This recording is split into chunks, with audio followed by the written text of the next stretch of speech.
하나님 말씀 함께 봅니다. 사무엘상 25장 1절 말씀입니다.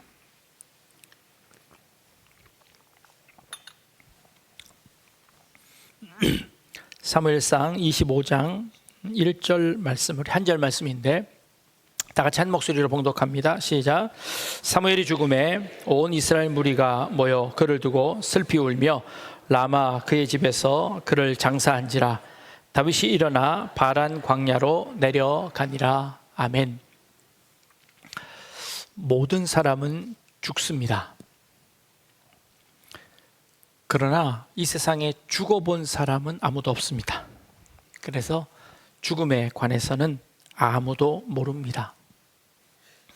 그래서 죽음에 대해서 이야기하기를 꺼려합니다. 죽음을 터부시합니다. 인간의 죽음은 숙명일까요? 아니면 인간의 죽음은 해방일까요? 삶의 끝에서 삶을 끊어버리는 숙명일까요? 아니면 삶의 끝에 고통에서 그 고통을 벗어나 새로운 세계로 들어가게 하는 해방의 포인트일까요? 우리가 어떤 가치관을 가지고 있느냐에 따라 이 죽음을 바라보는 관점도 많이 달라질 겁니다.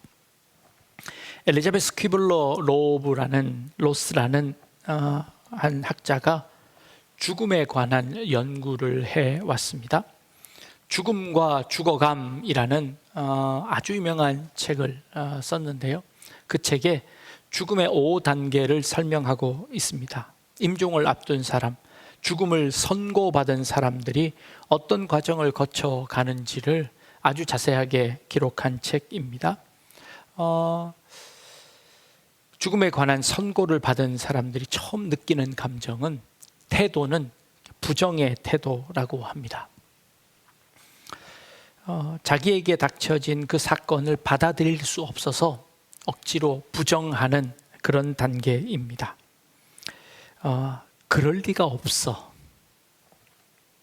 검사가 잘못되었을 거야. 그리고 이곳저곳 병원을 수소문해 다니며 자기 병이 자기에게 걸린 게 잘못되었다고 그렇게 생각하는 그런 단계입니다. 그래서 이렇게 부정의 단계를 거의 모든 사람들이 거쳐간답니다. 그리고 이 단계가 지나가면 분노의 단계가 이른답니다. 내가 죄 지은 것도 아닌데 왜 나만 이런 일을 당해야 합니까? 이런 일을 당한 것은 저 사람 때문입니다. 그리고 가족들에게 모든 분노를 쏟아내는 단계를 지난답니다. 이게 사람들에게 분노를 쏟아내기도 하지만 그러나 결국 하나님에게 분노를 하는 겁니다. 하나님, 왜 나한테만 이러십니까? 나보다 더 죄 많이 지은 사람들도 많은데 왜 나에게만 이런 어려운 일을 주십니까? 하고 하나님을 향하여 분노하기도 한답니다. 이 분노를 다 쏟아내고 나면 그 다음 겪는 단계가 우울의 단계랍니다. 모든 것을 다 포기하고 웃음을 잃어버리고 초연해지는 그런 단계로 접어든다지요. 대개 이럴 때 자신의 생명을 스스로 포기하는 사람들도 생겨지게 된답니다. 이 우울의 단계를 지나고 나서 사람들이 겪는 것은 타협의 단계랍니다. 이 타협의 단계는 하나님, 이번만 저를 살려주신다면 제가 저 재산을 반을 드리겠습니다. 착한 일 더 많이 하고 살겠습니다. 선한 일 더 많이 하겠습니다. 그러니 좀 한 번만 살려주십시오 라고 한답니다. 그리고 의사들의 말을 믿지 않고 민간요법에 매어 달린답니다. 그렇게 해서 살아낼 수 있을 거라고 희망을 가지는 것이지요. 그러다가 그 단계를 지나고 나면 이제 마지막 단계, 수용의 단계에 들어섭니다. 자신의 죽음을 이제 겸허하게 받아들이고 그리고 삶을 정리하고 주변의 위로를 수용할 수 있을 만큼 여유가 생긴답니다. 그 전까지는 남들이 자기를 위로해도 그 위로가 위로로 들리지 않더라는 겁니다. 자기는 한 번도 겪어보지 않았으면서 내 마음을 어떻게 알아? 그리고 오히려 자신을 놀리는 것으로 여긴다는 거지요. 그런데 이 수용의 단계쯤 되어지면 저 사람이 정말 날 위로하는구나 하고 그 위로를 받을 수 있는 여유가 생기고, 더 나아가 오히려 내 주변에 있는 사람들을 위로할 수 있는 단계까지 나아갈 수 있다는 것이지요. 그런데 대개의 이 수용의 단계까지 올라오는 사람들이 그리 많지 않더라는 겁니다. 그런데 삶을 잘 살아온 사람들은 죽음도 이렇게 잘 마무리할 수 있는 것을 보게 된다는 겁니다. 제가 오늘 이 말씀을 왜 드리는고 하니, 오늘 본문의 한 절 말씀의 시작이 사무엘이 죽음에 라고 기록하고 있습니다. 사무엘, 그의 출생은 우리가 사무엘서를 시작하면서 그의 출생으로부터 시작되어집니다. 이스라엘의 역사를 여는 그 역사의 첫 장면이 아이를 낳지 못하는 한 여인의 기도와 그 기도로 말미암아 태어난 한 아이, 그 아이가 젖을 떼자마자 하나님의 성전에서 길리움 받는 그 아이 이야기로 시작합니다. 그게 사무엘이었습니다. 그리고 그 사무엘은 평생을 성전에 살면서 하나님의 뜻을 받들어 하나님의 뜻을 백성들에게 전하는 그 사명을 감당하는 그 사역자로 세워진 사람이 사무엘입니다. 그런데 그 사무엘도 나이가 들어 모든 정권을 다 사울에게 넘겨주거나 자신의 고향으로 갑니다. 그리고 그 라마에서 이제 나이 들어 죽게 되어진 겁니다. 사무엘의 죽음은 숙명인가요? 아니면 사무엘의 죽음은 해방인가요? 사무엘은 평생 하나님의 뜻을 전했습니다. 그런데 이스라엘 백성들이 하나님의 말씀을 듣지 않았습니다. 왕을 달라고 사무엘에게 떼쓰는 백성들 앞에 사무엘이 화를 냅니다. 그러자 하나님께서 사무엘아, 사무엘아, 이스라엘 백성들이 너를 실어 버리는 것이 아니라 나를 버리는 것이니 그들이 원하는 대로 해주거라. 그래서 사무엘은 사울에게 가 기름을 부어 이스라엘의 왕을 삼습니다. 그리고 그 왕의 제도들을 쫙 설명하고 이렇게 해야 된다라고 설명을 합니다. 그런데 그 사울마저도 하나님의 뜻을 저버립니다. 사무엘이 그렇게 애타게 하나님의 말씀을 전했음에도 불구하고 이스라엘 백성들이 배반할 뿐만 아니라 첫 번째 세운 그 사울 왕마저도 하나님의 뜻대로 살지 않는 그 모습을 봅니다. 그때 하나님께서 사무엘에게 나타나 그럼 가서 이새의 집에 가서 다윗에게 기름을 부어라 라고 말씀하십니다. 그때 사무엘이 뭐라고 이야기했냐면, 하나님, 내가 모든 정권을 사울에게 다 넘겼는데 이제 가서 다윗에게 기름을 부으면 사울이 저를 가만두겠습니까? 그리고 이 나라가 제대로 서겠습니까? 괜찮다. 가서 내가 시키는 대로 가서 다윗에게 기름을 부어라. 사무엘은 그렇게 해서 기름을 부었습니다. 그런데요, 얼마 지나지 않아 다윗이 골리앗을 무찌르는 어마어마한 일이 일어납니다. 그리고 그 다윗이 승승장구에 일어나기 시작합니다. 군대 장관이 되어집니다. 블레셋을 무찌릅니다. 백성들로부터 칭송을 얻습니다. 하나님의 나라가 이제 시작되었나 보다 라고 사무엘은 안도의 한숨을 쉬었는지도 모르겠습니다. 그런데 머지않아 그 다윗이 사울에 의해서 쫓겨다닙니다. 하나님의 나라는 요원해 보입니다. 하나님, 내가 평생을 하나님의 나라를 위해서 그렇게 애썼는데 내가 그 하나님의 나라를 보지 못하는 것 아닙니까? 하나님의 뜻대로 세워지는 그 왕을 한 번도 보지 못하는 것 아닙니까? 하나님, 이 나라와 이 백성을 어떻게 하실 겁니까? 어쩌면 사울은 마지막 눈을 감는 그 순간까지도 그는 걱정이 태산이었을 겁니다. 사무엘의 삶은 성공일까요? 실패일까요? 사무엘의 사역은 성공일까요? 실패일까요? 그가 기름 부은 사람은, 백성은 이미 다 실패해버렸습니다. 그가 마지막 길을 본 그 다윗은 여전히 쫓겨다니고 있습니다. 광야를 헤매 다니고 있습니다. 그러나 그를 위해 해줄 수 있는 것은 사무엘에게는 아무것도 없습니다. 그리고 이제 마지막 그는 임종을 맞이해야 합니다. 사무엘의 이 죽음은 성공인가요? 실패인가요? 누가복음 2장에 가면 예루살렘 성전에 시므온과 안나라는 사람, 두 사람이 등장합니다. 시므온은 나이가 많은 아주 할아버지였습니다. 안나는 결혼을 했는데 7해 동안 남편과 살다가 남편이 돌아가십니다. 그리고 84세가 되도록 혼자 지냈습니다. 그런데 그 84세가 되도록 안나는 어떻게 지내는가 하니 성전을 떠나지 아니하고 주야로 금식하며 기도함으로 섬기더니 라고 성경은 기록합니다. 평생을 성전에서 기도하고 섬겼던 안나를 소개합니다. 시몬은 성경은 어떻게 소개하는가 하니 이 사람은 의롭고 경건하여 이스라엘의 위로를 기다리는 자라. 성령이 그 위에 계시더라. 그가 주의 그리스도를 보기 전에는 죽지 아니하리라 하는 성령의 지시를 받았더니 라고 기록합니다. 의롭고 경건하게 사는 시몬이라는 할아버지가 있었는데 그가 성령이 나타나서 네가 죽기 전에 메시아를 볼 것이다. 네가 죽기 전에 하나님께서 보내시는 그 사람을 만나게 될 것이다. 시몬은 평생을 그 메시아를 기다렸습니다. 그런데 어느 날 성령께서 감동을 주시는데 성전에 올라가라. 오늘 그 메시아를 만날 것이다. 해서 이 시몬이 그 성전을 향하여 갑니다.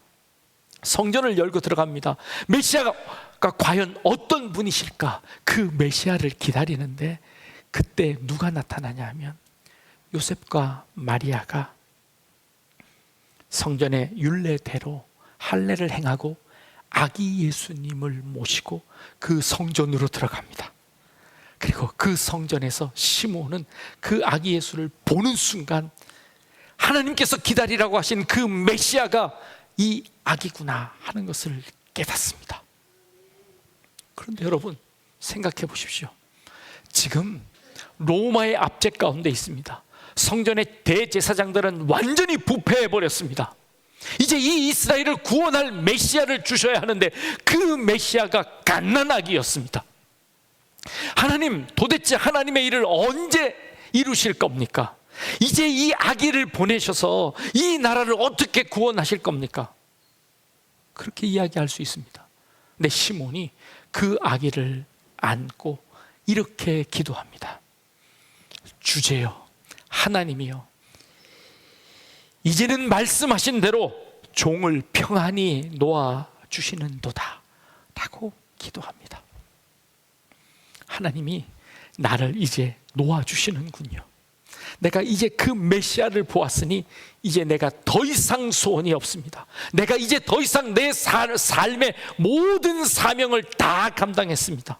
그 메시아를 축복하고 그는 그의 삶을 마감합니다. 그게 뭐라고요? 그게 뭐라고요? 하나님의 나라가 이루어지는 것을 보지 못했습니다. 그저 갓난아기의 탄생 보았습니다. 그러나 그 속에서 이 시몬과 안나는 하나님의 나라가 어떻게 세워져 가는지를 믿음으로 보았습니다. 그래서 그는 평안히 눈을 감을 수 있었습니다. 평안히 눈을 감고 하나님, 이제 나에게 그 평안을 주시는군요. 그에게 죽음은 숙명이기도 하지만 그의 죽음은 저 천국을 향하여 모든 것 다 이루어 놓은 해방이기도 했습니다. 나를 평안히 놓아 주시는군요. 어쩌면 이 사무엘이 그렇게 하나님 앞에 기도하지 않았을까 생각합니다. 평생을 하나님의 나라를 위해 애썼지만 그러나 그는 아무것도 보지 못했습니다. 그러나 그는 하나님의 약속을 믿었습니다. 하나님이 그와 함께 하심을 믿었습니다. 몇 년 전 88세의 일기로 세상을 떠나신 이어령 박사 진짜 마지막 책입니다. 한번 보여주실까요? 눈물 한 방울이라는 그런 책입니다. 타이핑을 더 이상 칠 수 없어서 췌장암이라는 진단을 받고 항암을 포기합니다. 그리고는 그 기간 동안에 몇 권의 책을 출간해냅니다. 그리고 더 이상 타이핑을 칠 수 없게 되자 그가 선택한 것은 연필로 글을 쓰는 거였습니다. 초등학생처럼 글을 제대로 쓸 수 없지만 그러나 마지막 힘을 다해 후세대를 향해 저렇게 글을 써 마지막 자신의 생각과 그리고 자신이 살아온 지혜를 이 땅 가운데 나누는 눈물 한 방울이라는 책을 그가 돌아가신 이후에 제자들에 의해서 이 책이 출간되었습니다. 이것뿐만 아니라 마지막에 이 시대를 향하여 그가 마지막 동영상을 찍었습니다. 그 동영상에 그는 마지막 이렇게 인사합니다. 잘 있으세요. 여러분들 잘 있어요. 라고 마지막 인사를 합니다. 코로나 그 시기 가운데서도 서로 연결되어지는 그 연결 가운데 그 어려운 시기를 지나는 이 시대를 바라보며 여러분들은 분명히 잘 있을 겁니다. 라고 그는 이야기합니다. 무신론자였던 그가 하나님을 영접하고 하나님의 복음이 무엇인지를 깨닫고 그리고 그 소망을 가지며 마지막까지 그의 삶이 죽음이 포기가 아니라 새로운 삶을 향하여 나아가는 그의 인생 가운데 지금까지 살아왔던 그의 삶을 정리하고 후대에게 영향을 미칠 좋은 글들을 써서 남기고 그리고 그들에게 좋은 인사를 하며 떠나는 그의 모습이 참 아름다워 보였습니다. 병원에 가면 의사 선생님이 이렇게 이야기합니다. 더 이상 해드릴 것이 없습니다. 마치 우리의 인생을 포기하는 것처럼 그렇게 선언을 합니다. 그러면 지금까지 살아온 모든 인생이 마치 다 허물어지는 것처럼 우리 인생이 마치 실패인 것처럼 그런 좌절감을 느끼게 됩니다. 죽음이 실패인가요? 죽음이 포기인가요? 그래서는 안 됩니다. 마지막 순간까지 인간의 존엄성을 가지고 그 삶을 마무리할 수 있도록 도와줘야 하는 것이 의사의 직무입니다. 그리고 우리들도 마찬가지입니다. 그 마지막 가는 그 길이 천국을 향하여 나아가는 개선문을 통과하는 저 천국을 향하여 행진하는 그 행진의 모습이어야지 우리의 삶이 마지막이 마치 실패하고 좌절하는 것처럼 끝나지 않았으면 좋겠습니다. 사무엘이 겉으로 보기에는 실패하는 것 같아 보이지만 그러나 이 시므온과 한나처럼 하나님이 나를 평안히 놓아주시는군요. 이제 나의 삶 모든 것 다 마치고 저 천국을 향해 갑니다 라고 고백하는 것처럼 여러분들의 인생이 그런 인생으로 마무리될 수 있기를 바랍니다. 1년 전쯤 우리 원로 목사님을 그렇게 보내드렸습니다. 마지막 토요일 날 저녁에 절 부르셔서 교회 가고 싶으시다고 말씀하셨습니다. 예배 드리고 싶다고. 그래서 휠체어를 준비해 마지막 주일 예배를 드렸습니다. 온 성도들의 인사를 받고 손을 흔들며 마지막 인사하시던 모습, 아무 말씀도 하지 않으셨지만 그 모습 저희들이 기억하며 그 모든 인생을 잘 마무리하고 그리고 우리 성도들에게 그 다음 길을 맡기며 떠나시는 그 모습 여전히 기억이 남습니다. 오늘 사무엘이 그렇게 떠납니다. 그러자 온 이스라엘 백성들이 울며 라마로 와 그를 장사 지냅니다. 그런데 여기에 다윗이 일어나 어디로 가는고 하니 바란 광야로 떠납니다. 성경학자들은 이렇게 이야기합니다. 사무엘이 죽자 그러니까 다윗을 지지하던 사무엘이 사라지자 이 다윗이 그 마음이 힘들어 사울로부터 멀리 도망가려고 바란 광야로 떠났을 것이다 라고 추측합니다. 그럴 수도 있습니다. 좀 다르게 해석을 합니다. 사울의 죽음 가운데 그를 온전히 애도하기 위해 다윗은 바란 광야로 갑니다. 그곳에서 자기에게 기름 부었던 그 사무엘을 기억합니다. 그리고 그 기름을 붓고 이스라엘을 맡겼던 그 사무엘의 그 부탁을 기억합니다. 그러나 여전히 아무것도 할 수 없는 자신의 모습 가운데 어쩌면 자책했는지도 모르겠습니다. 그러나 다음 주부터 보게 될 2절부터 다윗은 그 바란 광야를 떠나 하나님의 사역에 정진하며 나아가는 모습을 보입니다. 다시 한번 사울을 용서하고 자기를 죽이려고 하는 그 사울을 다시 한번 용서하고 이스라엘 백성들을 다스리며 자기가 처해 있는 그 가운데서 하나님의 나라를 위해서 한 걸음 한 걸음 나아가는 그 다윗의 발걸음을 이제 보게 됩니다. 어쩌면 사무엘은 그런 다윗의 모습 속에서 그 어려움 가운데서도 포기하지 않고 끝까지 신앙을 지키며 신앙의 정의를 잃어버리지 아니하며 사울에게 함부로 칼을 대지 아니하며 하나님의 나라를 위해서 애써 힘쓰는 그 다윗의 모습, 그 소식을 들으며 어쩌면 사무엘은 평안히 하나님, 이제 하나님의 나라가 시작되는군요. 저 광야에서 아무도 알아주지 않는 그곳에서 하나님의 나라의 역사가 여전히 시작되고 있군요. 그걸 믿고 사울은 평안히 눈을 감으며 나를 평안히 놓아주시는군요 라고 고백했는지도 모르겠습니다. 우리의 인생이 눈에 보이는 결과들 나타나지 않을 수 있습니다. 나의 죽음이 어쩌면 아무런 가치 없는 허망한 죽음처럼 인생의 무상함을 느끼는 죽음인지도 모르겠습니다.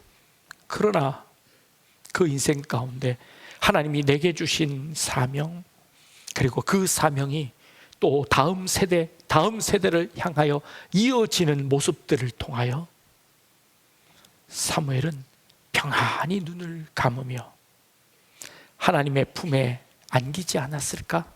그렇게 생각되어집니다. 우리 약대중앙교회 원로 목사님이 이 교회를 개척하시고 이렇게 부흥케 하시고 그리고 이 성전을 지으시고 그리고 이제 우리들의 손에 맡겨주셨습니다. 때로는 광야의 시간을 지나야 합니다. 때로는 그 어려운 시대를 지나야 합니다. 어쩌면 우리 손으로 마무리되지 않을지도 모르겠습니다. 그러나 우리는 우리에게 주어진 사명을 감당하며 결국 하나님 앞에 평안히 나를 놓아주시는군요 라고 고백할 수 있는 그 삶을 살아내는 인생이야말로 진짜 성공한 인생이 아니겠습니까? 여러분들의, 우리 성도님들의 삶이 이 사무엘처럼 이렇게 웰던 할 수 있는, 잘 마무리할 수 있는 그런 저와 여러분들의 삶이 될 수 있기를 주님의 이름으로 축복합니다. 기도하겠습니다.